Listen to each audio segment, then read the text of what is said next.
Are you spending hours memorizing new English words only to feel awkward and unnatural when speaking?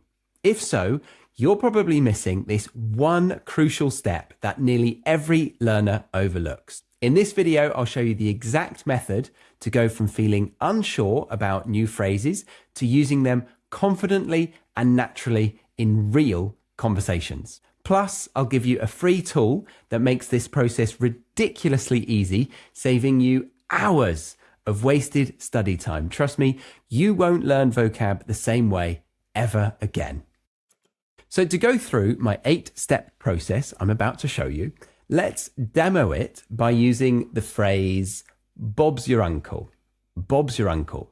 So first off, we want to get a really clear definition that is non-native friendly. No point being told what it means with more words you need to learn. So a really simple definition is it means it's as simple as that.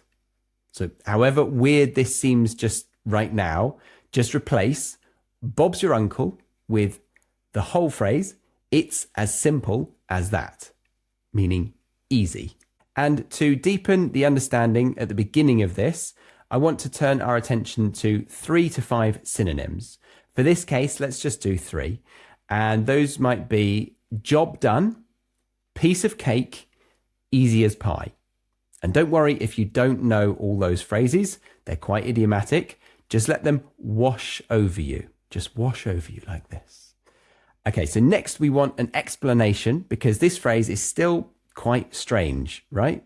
So Bob's your uncle is a light-hearted, fairly informal British way to finish giving instructions or explaining how to do something. It means the task is now complete or very easy to complete. Just follow the steps and that's it. Now, the next step is optional. Some people love it. Some people have little time for it. And the usefulness depends on the type of phrase. As this phrase is really random, it might help. So we want to look at the etymology, meaning the origins of it. How did it come about? And rather fascinating for me to learn is that it supposedly came from when a British Prime Minister gave his nephew a very important job. And everyone else around him was like, oh, it's easy for him to get that job. His uncle gave it to him. Super easy. And that uncle's name, Bob. Well, his formal name was Robert Gascoigne Cecil, 3rd Marquess of Salisbury, but to his nephew, his name was Bob. So people started saying that if something was easy to achieve, straightforward, or simple, then Bob's your uncle. Oh, Bob's your uncle. So now we have the definition, synonyms, explanation, and etymology. It's time to move on to natural examples. Now, I get the feeling you might be thinking, this is all very well and good, Charlie, but it takes time to gather all of these things for one word. I don't have the time. Well, I have an amazing gift for you. It's almost too good to give away for free, but I know it will really, really help a lot of people like yourself. So I want you to have it. I've made my own dictionary using the powers of AI, and all you need to do is type the phrase you want to learn into the dictionary, and it will give you all of the steps I am going through in this video. It's insanely powerful and efficient, and will help you go from unsure of a phrase to unbelievably confident in using it yourself in spoken English. To get it, you can scan the QR code on screen now or head to the link shown on screen, which is also in the description box and the pinned comment below. That will take you through to this page. Fill out your name and email to join my mailing list, and I will then send you this dictionary to your email inbox. It's taken me some serious time to perfect this dictionary, to know what is relevant and what is not. So there you go. Enjoy. All right, back to the process. So after the optional etymology, we want to look at the 3 most common examples this phrase is used in. So one example is give it a rinse, bit of a polish, and Bob's your uncle. Another one is pop it in the microwave, add a bit of salt and pepper, and Bob's your uncle. And another really common one would be take the M25, turn off at junction 12, and Bob's your uncle. You're there. So now that we have those example sentences, we want to get a general feel for what context we can and cannot use this phrase. And there are generally two contexts in which we can use this particular phrase. The first one is giving instructions. For example, just click the button, fill your account details in, and Bob's your uncle. You're in. And the other is giving directions. Go around the corner, take the first right, and Bob's your uncle. Now, for contexts which would seem unnatural, think formal or serious settings like a job interview or talking with a funeral director. Imagine them saying, choose the coffin, the color of the wood, and pop your recently deceased mother in the coffin, and Bob's your uncle. Just wouldn't go down well, would it? And we also wouldn't hear this phrase in situations that are actually complicated, like, I'll just apply for your citizenship and Bob's your uncle. Getting citizenship is very difficult. And this is a nuance to appreciate. Just because you might think something is easy doesn't mean it is for somebody else. And so using this phrase for something that shows you're comfortable with it, but it's hard for that person, might make you look a little arrogant. Like I might look a bit arrogant if I went to my nan. She's passed away, so this would be very odd. But imagine she was still with us and I said to her, just create a YouTube video and a few online courses and Bob's your uncle, you've got an online school. That's not me reading my audience. I mean, my nan doesn't even have email, or didn't. Rest in peace. She had a good innings. But it makes me come across as arrogant because I find it so simple. I don't, by the way, but hopefully you get my point.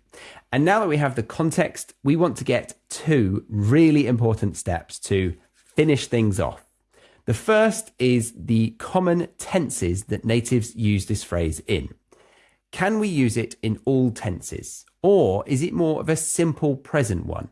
Well, let's see. I just cut the grass, swept the path, and Bob was your uncle. The garden looked brand new. No. Very, very odd. What about a future tense? Add the eggs, mix it all together, stick it in the oven, and Bob will be your uncle. You'll have a cake in no time. Again, very odd. So it's a phrase that is used in the present simple, which is an incredibly useful piece of information for you as a non-native speaker. And now for the common collocations, meaning the words that natives use to surround the phrase in a sentence. But actually, as you've seen in the examples I've been saying, it's typically used to finish a sentence and is normally used after listing two things, maybe three, but any more and it's not that easy, right? It becomes quite a lot of things to do. So collocations wise, we don't really need to think about them for this phrase because it's at the end of a sentence after a list of 2 to 3 things. But if we look at something else to example this process, adjectives are quite good for this. So let's take the adjective terrible, using the word very with it. So a very terrible thing happened. That makes you sound unnatural or like Donald Trump.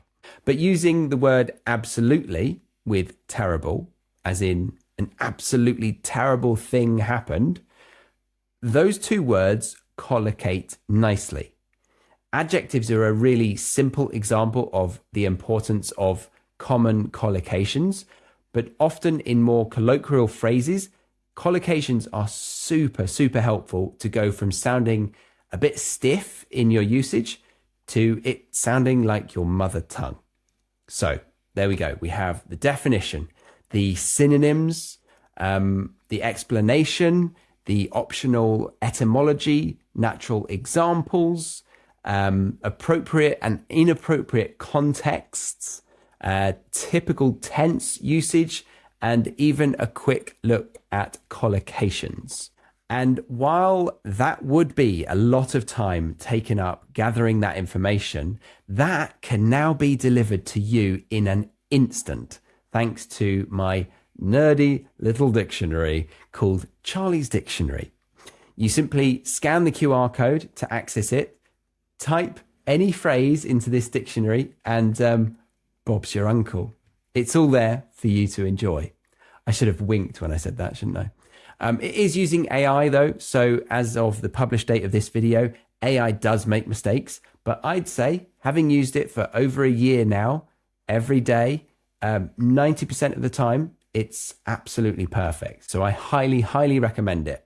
But if you are concerned about sounding a bit too much like ChatGPT, then you'll want to watch this video right now to learn about the top 10 AI phrases that Brits never say, so you can stop sounding like a robot.